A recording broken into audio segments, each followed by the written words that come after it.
Мекке, бүкіл исі мұсылманның құбыласы, қасиет тұтқан қаласы. Осындағы қасиетті қағбада жағдайы жететін мұсылман өмірінде бір болса да тәуіп етіп, исламдағы 5 парыздың бірі қажылықты өтеуі тиіс. Қағбаның тарихы исламнан да көне. Діни аңыздарға қарағанда оның алғашқы іргетасын адам ата ұрпақтарымен бірге қалаған. Нұх пайғамбардың дәуірінде ол топан судың астында қалып, жойылып кеткен.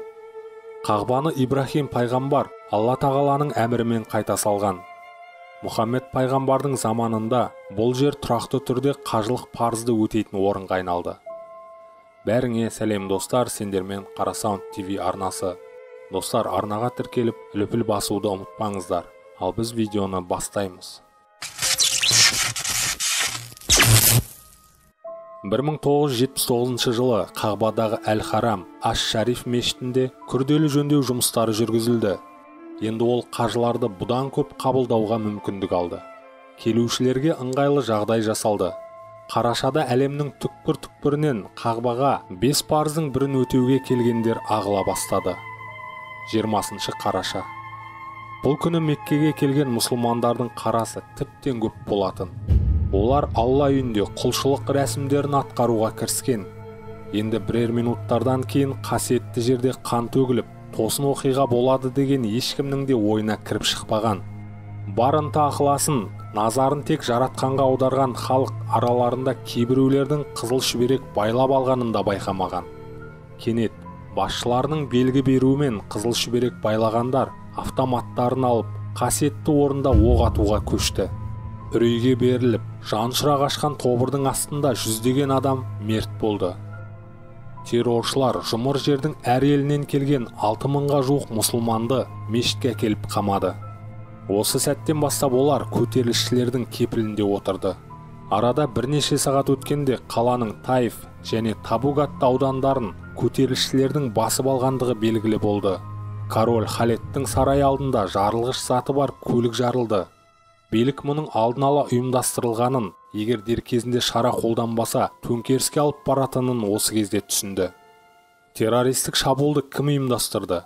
Терроршылар Сауд Арабиясының билігіне қарсы бүлік ұйымдастырмақ болған фундаменталистік сектаның мүшелері болатын. Дәлірегі олар Жухайман әл-Отайбидің тобы еді.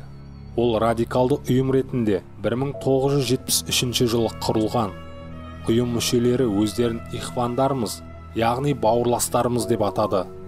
Жетекшілері Жухайман әл-Отайбиді діни аңыз бойынша дүниеге келуі тиіс мәди деп жариялады. Мақсаттары Хиджазда Ислам Республикасын құру. Көтерілісшілер Сауд Арабиясының королін сатқын, парақор деп айыптап, тақтан түсуін талап етті. Барлық террорлық актілердің түп тамыры саясатқа барып тірелетіні бесенеден белгілі. Дәл осы күндері араб елдерінің бірқатарында жаппай бас көтерулер орын алды. Пәкістанда көтерілісшілер ақш елшілігін басып алды, бірнеше дипломат қаза тапты. Бұл кездейсоқтық емес, Сауд Арабиясының королі қатты састы. Көтерілісшілерді қолдап қуаттап отырған таяу шығыстағы Сауд Арабиясымен жаулық қарым-қатынастағы елдердің бірі деген болжам жасалды. Фанаттарға король билігіне көңілі толмайтын студенттік ұйымдар мен солдаттар көмектесті. Олар террорлық актіні ұйымдастыру үшін бірнеше апта бойы тыңғылықты дайындалған. Пулеметтер, тіпті танктерді ататын қару-жарақпен жарақтап, оларды мешіттің жерасты жолдарына күні бұрын әкеп қойған. Тіпті ас суынды әзірлеп, ең ақыры 30 адамға арналған госпиталінде қамдастырған. Онда жұмыс істейтін дәрігерлер мен мейірбикелерін де ала келген. Алғашқыда елдің ұлттық гвардиясы кепілде отырғандарды өз күштерімен құтқаруға кірісті. Мешітке шабуыл жасады. Бірақ дұрыс ұйымдастырылмаған шабуыл кезінде ондаған жауынгер оққа ұшты. Келесі күні шабуыл да сәтсіз аяқталды. 22 қарашада ұлттық гвардия мешітке 3-ші мәрте шабуылға шықты. Бұл жолы оған 3000-ға жуық жауынгер, 12 транспортер, 5 тікұшақ қатысты. Терроршылар қыңқ еткен жоқ. Жойқын шабуылға сақадай сай әзір екендіктерін байқатты. Олар зымыран атқыш қарулар арқылы 3 транспортердің көзін жойып, әуедегі тікұшақтарды атқылай бастады. Дәл тиген зымыраннан тікұшақтардың бірі жарылып кетті. Үкіметтің әскері бұдан кейін кері шегінуге мәжбүр болды. Сауд Арабиясының королі Халет тығырыққа тірелді. енді сыртқы мүмкіндіктерді пайдалануға кірісті. Ол Францияның сол кездегі президенті Жискар д'Эстенге көмектесу жөнінде өтініш жасады. 23 қарашада Сауд Арабиясына Франциядан капитан Баррил жетекшілік ететін антитеррорлық бөлімше жеткізілді. Бірақ іске француз әскерилерінің тартылғаны қатаң құпия ұсталды. Себебі қасиетті Мекке, Мәдина қалаларына тек мұсылман баласы ғана аяқ баса алады. Мұсылман еместерге келуге тыйым салынған.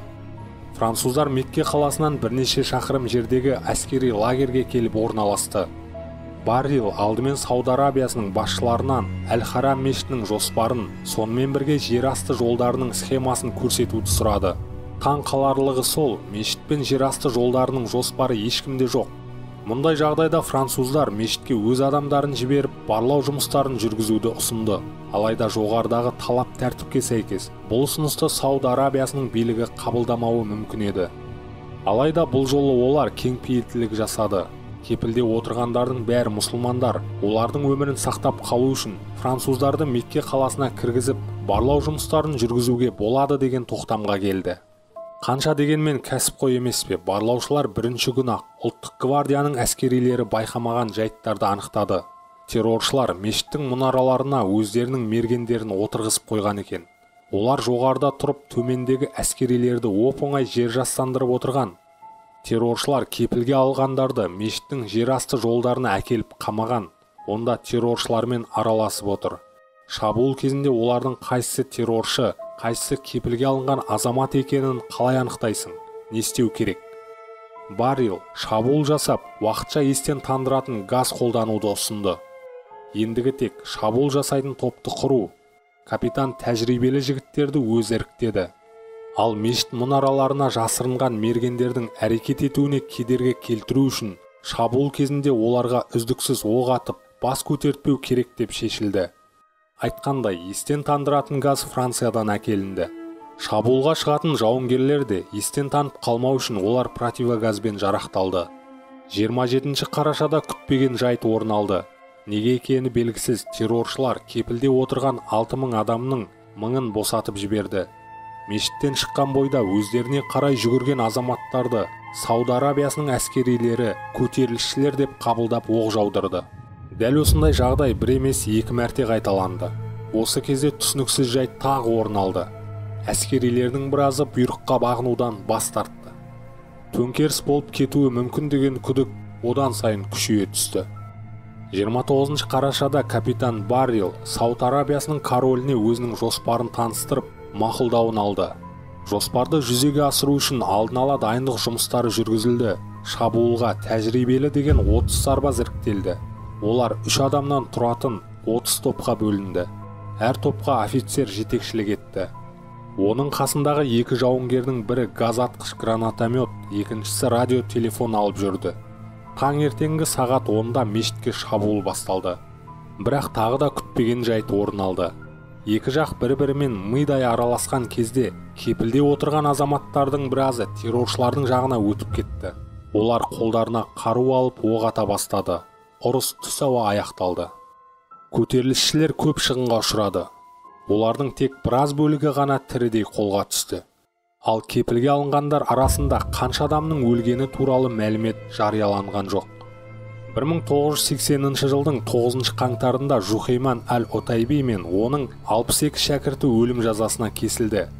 Меккедегі 1979 жылы болған қайғылы жайтты Беслан оқиғасымен салыстыруға болады. Екі арада 25 жыл жатыр. Осы ширек ғасырда әлемде террорлық актілер көбейгенімен, оларға қарсы қолданылатын әдіс-амалдардың өзгермегенін байқауға болады. Бірақ бәрібір де мыңдаған адамның жазықсыз өлімі әлем үшін ащы сабақ екені анық. 1979 жылы келешекте әлемнің номері бірінші терроршысы атанатын Усама бен Ладен Сауд Арабиясында кәсіпкерлікпен айналысып жүрген 22 жастағы қылшылдаған жас жігіт еді. Бен Ладенді неге ауызға алып отырмыз? Өйткені террорлық акті болардың алдын Қағбадағы қасиетті мешітке күрделі жөндеу жұмыстарын дәл осы Бен Ладеннің құрылыс компаниясы жүргізген еді. Бірақ Меккедегі терактіге Бен Ладеннің қаншалықты қатысы болғаны белгісіз. Белгілісі, Дәл осы 1979 жылдың желтоқсанында Кеңес одағы Ауғанстанға әскер кіргізді. Осыған қатты ашуланған Бен Ладен ауған моджахеттеріне барып қосылып, кәпірлерге қарсы соғысқа кірісті. Оның террористік жолы осылай басталған еді. Сендермен болған Қара Саунд ТВ арнасы келесі бөлімде кездескенше.